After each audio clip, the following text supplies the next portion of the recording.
Bismillahirrahmanirrahim. Alhamdulillahirabbil alamin wa bihi nasta'inu ala umuri dunya waddin. Wassalatu wassalamuhu ala sayyidina wa maulana Muhammadin sallallahu alaihi wasallam. Bismillahirrahmanirrahim.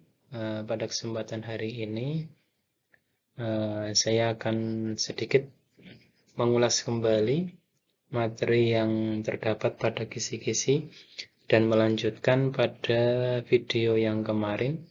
Yang kemarin sudah masuk pada dinasti Umayyah ya.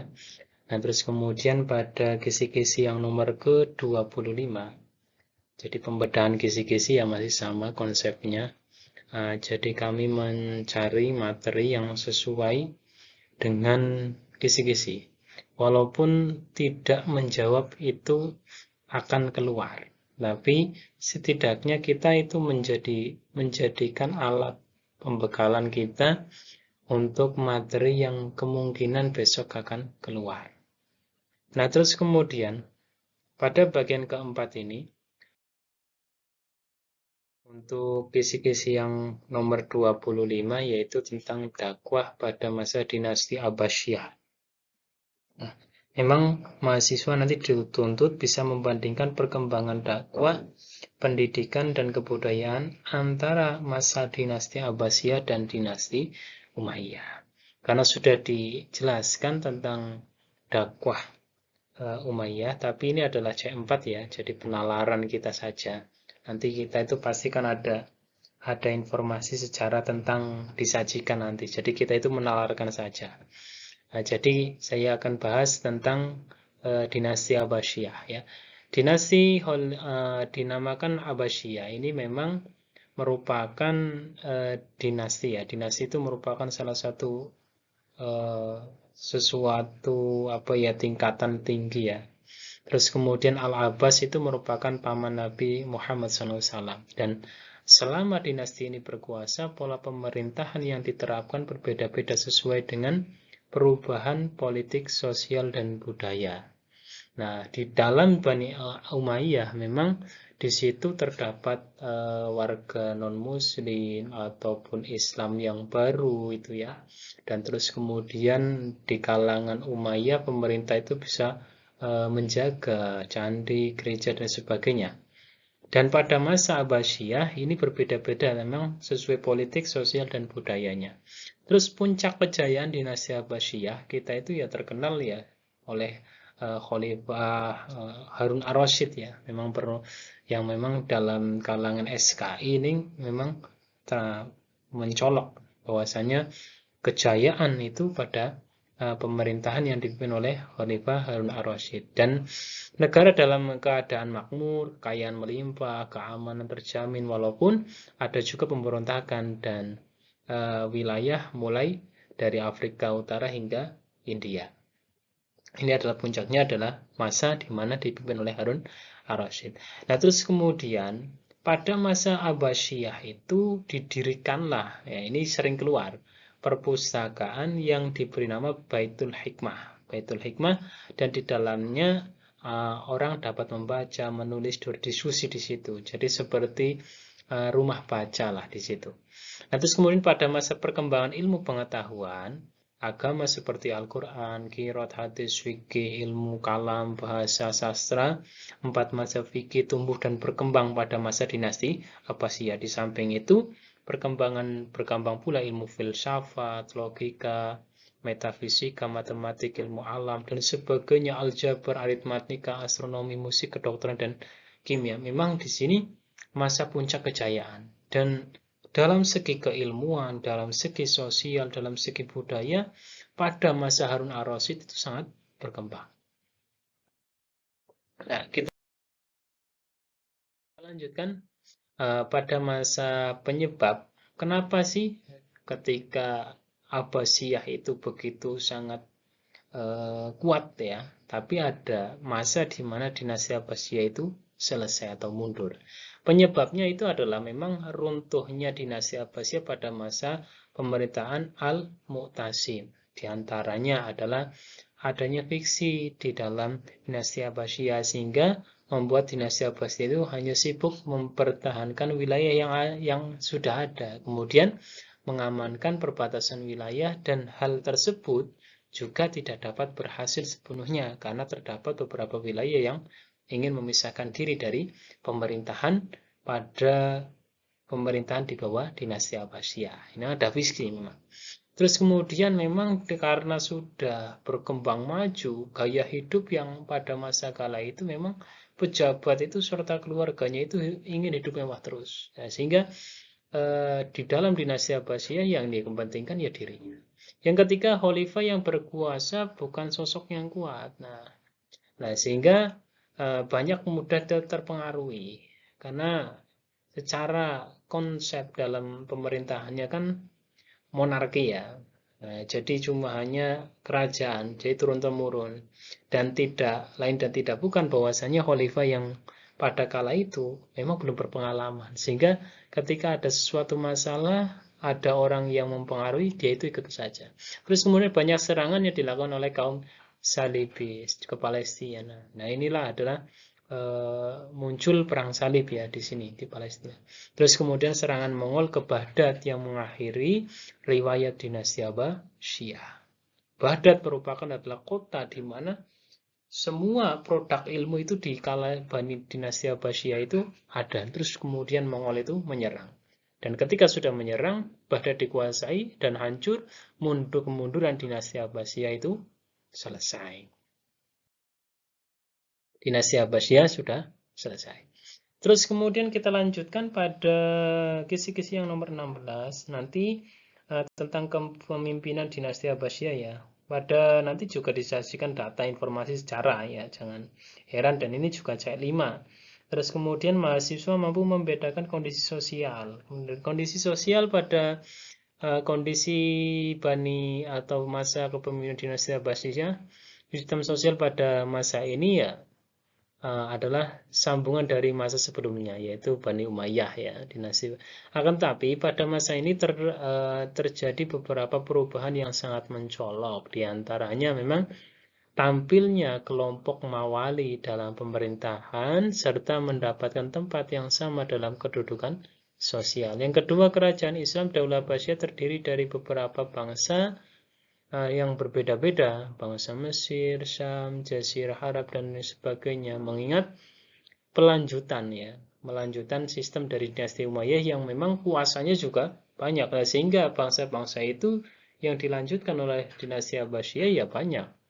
Terus kemudian perkawinan campur yang melahirkan darah campuran juga, karena memang ya banyak kalangan bukan dari daerah dan terus kemudian menikah dengan lain daerah.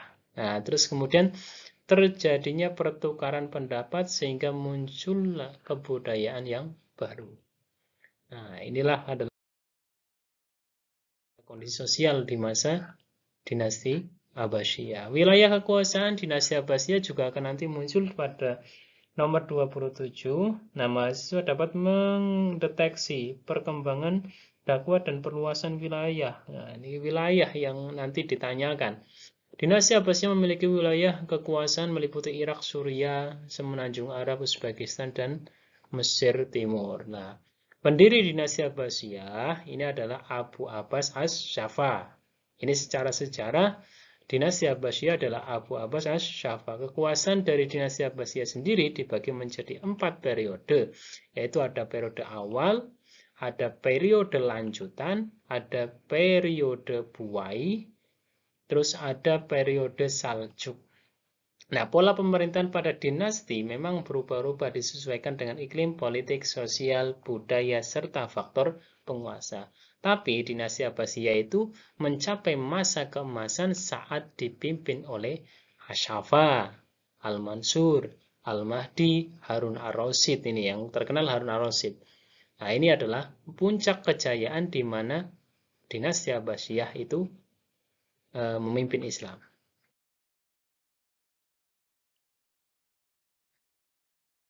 Terus kemudian untuk yang selanjutnya, kita sudah keluar pada masa pemerintahan Islam pada dinasti Khulafa Ur-Rasyidin, terus kemudian dilanjutkan di Bani Umayyah, terus kemudian dinasti Abbasiyah. Kita masuk pada pembahasan Islam ke Nusantara ataupun ya, jalur masuknya Islam ke Nusantara. Dalam nomor 28 ini, mahasiswa mampu mengidentifikasi dengan tepat jalur masuknya Islam di wilayah Nusantara. Walaupun ada teori ya, yang namanya cerita di mana Islam itu masuk ke Nusantara itu ya berbagai versi. Ada yang mengatakan teori Gujarat. Ini ada teori yang menyatakan Islam datang ke Nusantara bukan langsung dari Arab, melainkan melalui India Gujarat pada abad ke-13. Bukti bahwasanya dari teori Gujarat ini bahwasanya Islam itu bukan dari Arab tapi melainkan dari India dulu. Buktinya adalah penemuan makam Sultan Samudra Pasai Malik As-Saleh pada tahun 1297 yang bercorak Gujarat. Nah, sehingga wah, pada masa itu Malik As-Saleh itu kan pemimpin kerajaan Samudra Pasai. Nah, ini kok Gujarat, berarti ada teori yang menyatakan Islam itu masuk ke Nusantara itu melalui India ke Gujarat. Dengan diberikan tanda bahwasanya adanya makam pemimpinnya Samudra Pasai pada kala itu dengan bercorak Gujarat. Yang kedua ada teori Mekah. Dalam teori ini dijelaskan bahwa Islam di Nusantara dibawa langsung oleh para musafir dari Arab yang memiliki semangat untuk menyebarkan Islam ke seluruh dunia pada abad ke-7. Hal ini diperkuat perkampungan Arab di Barus. Terus kemudian mazhab Syafi'i banyak di Indonesia dan makam Fatimah bin Maimun Dileran Gresik. Nah, ini adalah tokoh bahwasanya mudah sebetulnya ya. Teori ketika Gujarat berarti ya Islam di di di apa disebarkan oleh orang-orang yang berada di India Gujarat. Terus kemudian kalau teori Mekah, wah Islam itu dari Mekah, yang musafir itu yang masuk ke dalam Indonesia. Dengan buktinya kalau Gujarat ada makomnya Malik As-Saleh dengan corak Gujarat. Terus kemudian di sini ya yang ketiga ada teori Persia. Nah, ini teori berpendapat bahwa Islam masuk ke Nusantara melalui para pedagang yang berasal dari Persia, bukan dari Gujarat. Bukti ya, kesamaan ajaran Siti Jenar Al-Halaj. Terus yang keempat adalah teori Cina. Ya, ini teori Cina, pendapat ini masuk ke Nusantara melalui perantara masuknya Islam Muslim Cina. Ini adalah buktinya adalah Raden Patah adalah keturunan Cina. Ini adalah teori-teori yang memang mengatasnamakan asal Islam itu ke Indonesia itu dari mana. Ya, ada yang mengatakan Mekah berarti teori Mekah. Ketika Persia teori Persia. Terus kemudian Cina ya Cina. Ketika India atau Gujarat ya dari teori Gujarat. Itu simpelnya kayak gitu. Nah, kita lanjutkan pada pembahasan yang nomor 29, perkembangan Islam di Nusantara sebelum merdeka. Sebetulnya ini cuma sejarah sebelum dimana merdeka. Memang Islam itu masuk ke Indonesia itu melalui banyak ya. Ada versi, ada melalui perdagangan, penyebarannya bisa dengan perkawinan, perdagangan, terus kemudian dengan sistem pendidikan. Dalam perkembangan Islam sebelum Indonesia merdeka, proses Islamisasi di Indonesia ataupun tepatnya di wilayah yang sekarang dikenal sebagai negara Indonesia itu telah berlangsung selama berabad-abad dan telah berlanjut sehingga saat ini. Islam menjadi sebuah kekuatan yang berpengaruh melalui serangkaian gelombang dan perjalanan sejarah. Gelombang-gelombang itu yakni perdagangan internasional, pendirian berbagai kesultanan Islam yang berpengaruh dan bergerakan-gerakan sosial. Ini adalah sebagian dari tapi strategi dakwah Islam Indonesia itu ya masih sama ya, seperti perdagangan. Perdagangan menjadi cara pertama dakwah Islam Indonesia, karena orang itu masuk ke Indonesia itu ya dengan adanya hubungan sosial dulu, yaitu yakni dengan cara perdagangan. Walaupun ada yang berdagang Muslim dari Arab, Gujarat, Persia pada awal kedatangan ini mengacu pada teori-teori yang muncul. Dengan menggunakan perkawinan, si pedagang ini ataupun si orang yang berdakwah menyebarkan Islam akan menarik si istrinya yang mengikuti mengikuti kebiasaan ataupun ajaran Islam. Para pedagang muslim yang juga mubalik menikahi permaisuri atau raja-raja. Ketika sudah permaisurinya kena, maka kepemimpinan di dalam suatu kerajaan akan imbasnya ke rakyat. Nah, inilah melalui perkawinan.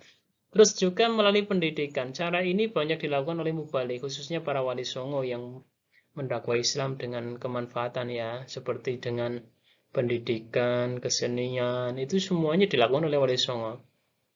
Dengan adanya suatu filsafat molimo yang dikeluarkan oleh Sunan Ampel ya. Ini dan kemudian adalah ilmu dengan menggunakan tasawuf. Dalam tasawuf ajaran Islam sangat mengedepankan toleransi dengan budaya setempat. Hal ini dapat diketahui dari banyak cara bangunan, terus kemudian penanggalan bangsa dan kesenian budaya lokal yang bercorak Islami. Jadi Islam disebarkan atau oleh mubalik-mubalik ini dengan cara penyesuaian secara budaya di Nusantara, sehingga Islam di Nusantara ini tidak keras harus kayak gitu, tapi mengikuti dengan alur. Nah, makanya tidak heran di dalam suatu masjid bangunannya arsiteknya seperti nuansa Hindu-Buddha. Itulah berkas di mana tasawuf itu.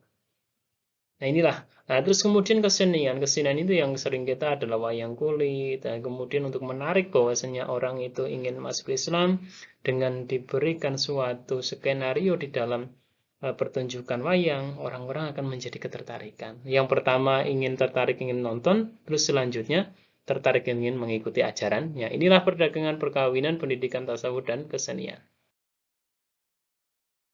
Terus kemudian nomor 31, dakwah Islam Wali Songo. Waduh, nah ini adalah yang pertama. Tapi nomor 31 kita perlu ingat bahwasanya dalam dakwah Wali Songo itu kita hanya mengikuti cara di mana dakwanya Wali Songo. Yang sering muncul itu adalah sunan yang menggunakan filsafat molimo itu ya, yaitu Sunan Ampel ya. Kalau Sunan Gresik itu ya ada yang mengatakan Sunan Gresik ini adalah Syekh Maulana Malik Ibrahim atau Syekh Mahribi ya. Nah, terus kemudian beliau itu adalah berdakwah dengan cara mengajarkan bercocok tanam yang benar. Strategi yang dilakukan ini merupakan dakwah damai, tidak ada dakwah keras. Terus Sunan Ampel ini adalah merupakan sunan yang memang mempunyai filsafat molimo, yang di situ mau main, tidak berjudi, mau ngombe, tidak mabok, mau maling, tidak mencuri, mau mandat, tidak bercanduan suatu apa, terus kemudian mau madon, tidak mau berzina. Ini adalah Sunan Ampel. Sunan Bonang memiliki nama Raden Magdum Ibrahim. Strategi dakwah yang dilakukan oleh Sunan Bonang adalah pendekatan dengan akulturasi budaya. Beliau memiliki keterampilan di bidang sastra. Jadi ya seperti contoh ya dia itu membuat nyanyian. Nah, ini. Terus kemudian Sunan Derajat atau Raden Qasim. Sunan Derajat ini memiliki 7 ajaran dasar pada dakwahnya. Ya, ini seperti Molimo, tapi ini mempunyai 7 dasar sendiri. Terus kemudian Sunan Kalijaga dengan putranya ya, Sunan Muria ya. Ini Sunan Muria mengikuti cara dakwahnya Sunan Kalijaga, mengingat Sunan Kalijaga merupakan ayahanda dari Sunan Muria. Berdakwah dengan mengedepankan seni dan budaya. Yang terkenal itu adalah wayang ya. Nah ini, karena Sunan Kalijaga merupakan ayah dari Sunan Muria. Terus kemudian Sunan Gunung Jati atau Syarif Hidayatullah itu strategi dakwah, yaitu melalui jalur perkawinan. Ada yang mengatakan sampai istrinya itu banyak sekali, lebih dari 4 katanya. Nah ini Syarif Hidayatullah. Yang ke-8 Sunan Giri adalah Syekh Maulana Ishaq. Sunan Giri itu melakukan dakwah di bidang pendidikan, mendirikan pondok pesantren, terus kemudian berdakwah menggunakan karya seni. Jadi karya seni dan toleransi itu banyak yang dilakukan. Seperti hanya menciptakan Sunan Giri ini menciptakan permainan yang dibuat oleh Sunan Giri. Nah, inilah salah satu contohnya. Dan yang terakhir adalah Sunan Kudus atau Syekh Jafar Shadiq, berdakwah dengan keaneka strategi yang ada. Ini ya. Jadi kesimpulannya, dalam kita itu mengenal ke Wali Songo, dakwah ini sering menggunakan seni budaya, ada yang menggunakan sistem pendidikan, ada sistem perkawinan. Kalau perkawinan, ini dilakukan oleh Sunan Gunung Jati. Kalau budaya Sunan Kalijaga, Sunan Muria. Terus kalau pendidikan itu beragam ya. Ada pendidikan bertani seperti Sunan Gresik ya. Gresik. Kita lanjutkan untuk yang nomor 32. Wah, ini durasinya cukup lama ya. Ya, enggak apa-apa. 32 terkait dengan perkembangan Islam di tanah benua Afrika. Nah, dalam kisi-kisi ini pada nomor 32 nanti memang disajikan kata dan informasi sejarah masuknya Islam. Nah, ini. Tapi ini adalah C4 ya, juga masih penalaran ya. Jadi nggak usah ribet-ribet, mahasiswa mampu menelaah sejarah masuknya Islam dan strateginya. Dijelaskan mengenai perkembangan Islam di wilayah Afrika sebagai berikut. Jadi Habasyah, nah, ini Ethiopia ya. Ini merupakan komunitas Israel Islam pertama kali berkembang di Habasyah. Karena memang pada masa tahun kenabian yang kelima, umat Islam Mekah itu terus memperoleh perlakuan buruk dari kafir Quraisy, sehingga Nabi itu menyuruh ataupun memerintahkan agar supaya berhijrah. Terus kemudian anjuran beliau ketika mau keluar ke negeri yang ini, maka keluarlah ke tanah Habasyah. Karena di sana itu lebih baik, karena di sana terdapat raja yang memang di wilayahnya tidak ada seorang pun yang dianiaya, sehingga Allah itu menjadikan suatu masa kegirangan dan keleluasan pada kamu. Nah, terus kemudian dari anjuran ataupun perintah Nabi untuk ketika mau hijrah karena perlakuan dari kaum Quraisy, kafir Quraisy, nah ini terus kemudian berhijrahlah berkat arahan dari beliau. Terus kemudian umat Islam di Mekah melakukan hijrah yang pertama kali di Habasyah ataupun Afrika. Raja Habasyah kemudian menyediakan suatu hidangan dengan tangan terbuka. Nah, sejak itulah Islam tumbuh dan berkembang di Habasyah di Afrika. Dan Rasul itu memerintahkan dalam hijrahnya itu memerintahkan 15 orang terdiri dari 11 laki-laki dan 4 perempuan dan dipimpin oleh Utsman bin Mas'un, dan Islam mulai berkembang di Afrika sekitar tahun 7 sampai 8 Masehi. Inilah perkembangan Islam di tanah Afrika, memang karena arahan dari Nabi Muhammad SAW. Kita lanjut. Terus kemudian masih perkembangan Islam di Afrika. Imam Abdullah mendirikan sekolah muslim pertama kali. Inilah yang biasanya sering keluar ya. Di Afrika di Drop Street ya. Dan kemudian dibangunlah masjid awal ya. Mudah ya. Pertama ya, masjid awal di Compton ya. Pada tanggal 25 Juli 1804 dan menjadi kota komunitas terbesar muslim di Afrika. Ini ya. Terus kemudian dan di kota tersebut bangsawan dari Makassar yang juga di situ meninggal ya, karena memang ditawan pada masa itu ada penjajahan Belanda katakanlah itu, yaitu di kota Compton juga di situ memang komunitas Islam terbesar, dan ada yang namanya bangsawan dari Makassar yang bernama Yusuf Syekh dan Abidin Tadiyah Jasso ini ya. Terus kemudian tokoh-tokoh yang terkenal ada Al-Kalbisi, ada Muhammad Abdu, ada Hasan Al-Banna, terus kemudian Ibnu Khaldun. Kita lanjutkan untuk yang selanjutnya.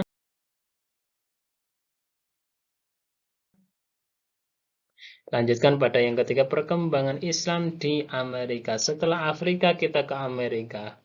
Biasanya kita itu terkenal ada orang yang ilmuwan yang menemukan benua Amerika, yaitu Columbus ya. Tapi diprediksi Islam itu diperkirakan masuk benua Amerika jauh sebelum Columbus itu menemukan benua ini, yaitu pada tanggal 21 Oktober 1992. Tapi dan beberapa catatan sejarah agama Islam itu diperkirakan sudah dipeluk oleh sejumlah suku Indian seperti suku Iroquois dan Algonquin sejak tahun 900 Masehi.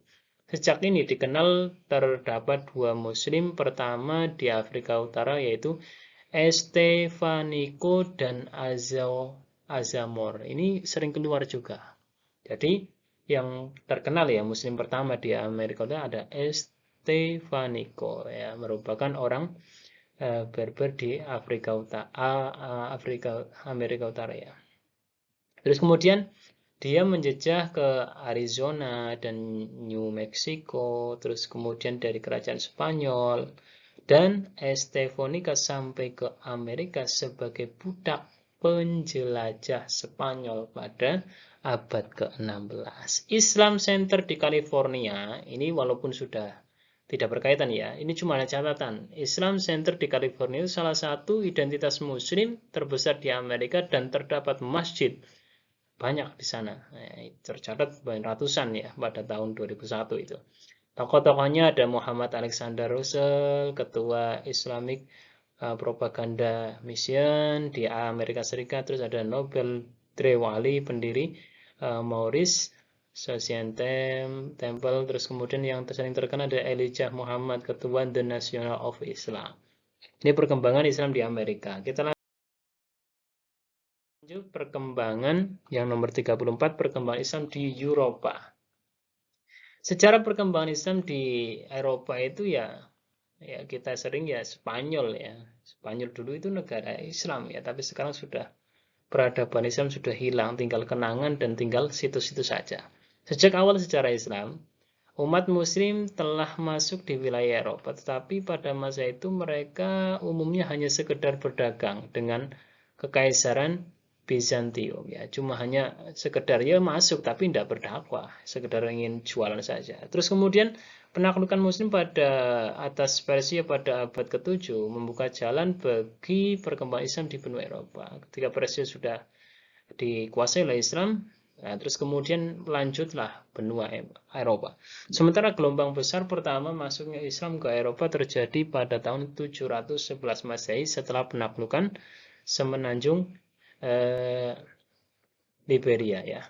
Setelah penaklukan itu, peradaban Islam berkembang di wilayah Spanyol di bawah pemerintahan dinasti Umayyah.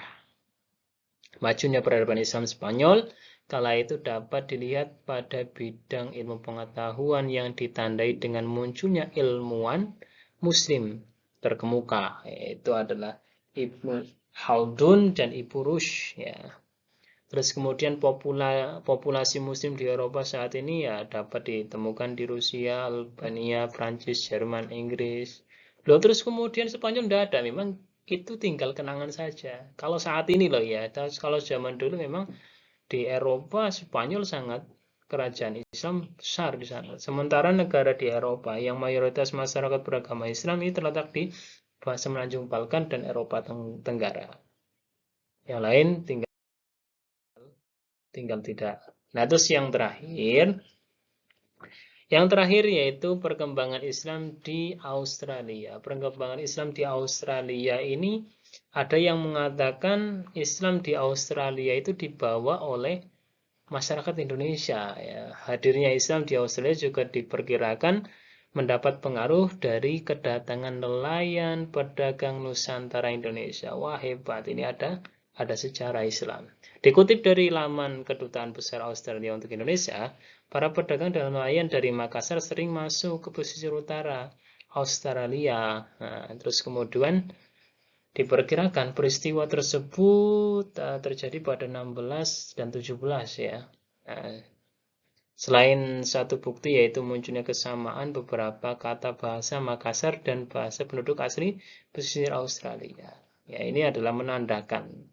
Di samping itu ditemukan pula gambar perahu tradisional Makassar di dinding gua aborigin. Nah, beberapa peninggalan khas Makassar juga ditemukan di pemukiman aborigin pesisir barat sebagai pendatang dari Makassar, dan penduduk asli diyakini pernah terjadi perkawinan dan terdapat tempat pemakaman orang Makassar di sekitar garis pantai. Lah, makanya dengan adanya bukti-bukti ini dapat disimpulkan, sebetulnya secara tepatnya belum ya, cuma disimpulkan bahwasanya ada yang membawa Islam ke benua Australia itu melalui dari orang-orang Makassar.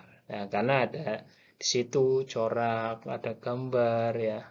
Terus kemudian Australia memiliki masjid pertama kali pada tahun 1861 di Mary ya. Ini juga sering keluar.